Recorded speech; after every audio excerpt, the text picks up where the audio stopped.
Mainly farmers को हाथ जोड़ के नमन करता हूँ कि वो सिचुएशन हमारे इंडिया में आएगा भी नहीं और फ्यूचर में भी आएगा नहीं। हाँ भी नहीं, आएगा भी नहीं, इतना तो बोल सकते हैं। क्योंकि हमारे फार्मर्स है ना, इसको आप जो देख लीजिए कि ये पूजते हैं।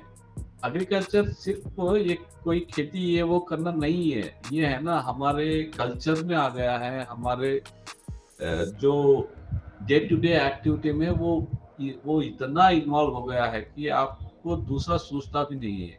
अगर आप फार्मर के पास जाके पूछेंगे ना एग्रीकल्चर क्या है, वो बोला है कि मेरी जिंदगी है, मेरे जीवन है, वो भी बोल सकता है वो।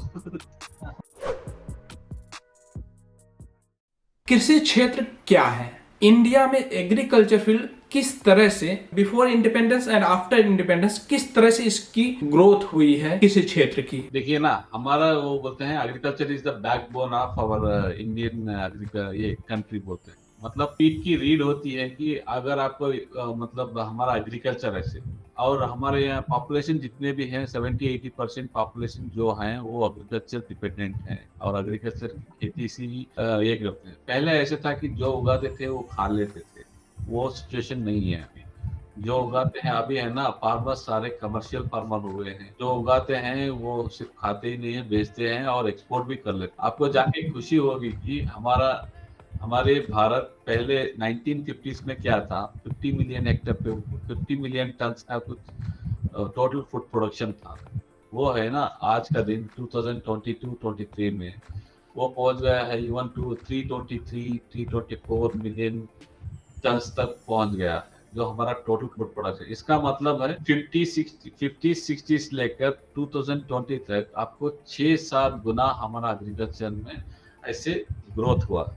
जैसे सोच रहे हैं प्रोडक्शन में बहुत हुआ है। और बहुत सारे जो बोलते थे कि जब ये ब्रिटिश वाले जा रहे थे, वो बोलते थे शिप टू माउथ सिचुएशन हो, मतलब शिप से दाना लाया जाएगा, क्योंकि पॉपुलेशन इतना ज्यादा था कि वो सोच रहे थे कि ये है ना फेमेन से मर जाए, फेमेन से छोड़िए भूख से ही मर जाएंगे बहुत सारे लोग, इंडियंस ऐसे सोचा था।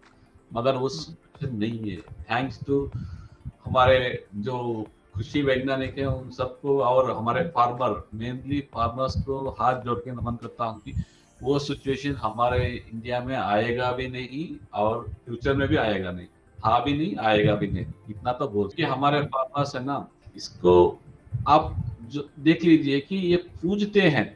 एग्रीकल्चर सिर्फ ये कोई खेती ये वो करना नहीं है, ये है ना हमारे कल्चर में आ गया है। हमारे जो डे टू डे एक्टिविटी में वो इतना इन्वॉल्व हो गया है कि आपको दूसरा सोचता भी नहीं है। अगर आप फार्मर के पास जाके पूछेंगे ना एग्रीकल्चर क्या है, वो बोला है कि मेरी जिंदगी है, मेरे जीवन है, वो भी बोल सकता है वो। और एग्रीकल्चर देखिए ना, पहले क्या था, एग्रीकल्चर को थोड़ा ये देखते हैं, वो डॉक्टर है, वो इंजीनियर है, वो ऐसा है। अभी एग्रीकल्चर में ऐसा सिचुएशन नहीं। हमारे जैसे प्रोडक्शन बढ़ते गए, क्योंकि हमारे इंडिया का और एक है कि अभी नाउ आई थिंक आपको पता ही है कि recently we have surpassed China से भी हम आगे बढ़ गए हैं कि पॉपुलेशन। यस, हम नंबर 1 हो गए हैं पॉपुलेशन। मगर कुछ डरने की जरूरत नहीं, हमारे वैज्ञानिक भी बहुत अच्छे से काम किया है, फार्मरों ने अच्छे से काम कर रहे हैं कि इवन कुछ भी बढ़ जाए, इवन और डबल भी हो जाए, कुछ प्रॉब्लम नहीं है, क्योंकि हम प्रोडक्शन भी बढ़ा रहे हैं। कोई भी क्षेत्र में जाइए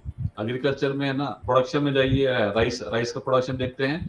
राइस का प्रोडक्शन 1950s में था तो 30 ऐसे कुछ 30 मिलियन टन। अभी कहाँ 30 से 50 मिलियन टन आप जानते हैं 1950 में। अभी कहाँ तक पहुंच गया है, 130 मिलियन टन। 130 मतलब ऑलमोस्ट 3-4 गुना बढ़ गया है। गेहूं वीट के बारे में बोलना चाहे तो वीट भी क्या है, पहले कितना था, वो भी 50-60 ऐसे था, अभी वो भी 112 हो गया, 12 मिलियन टन। काफी ज्यादा इम्प्रूवमेंट हुआ है।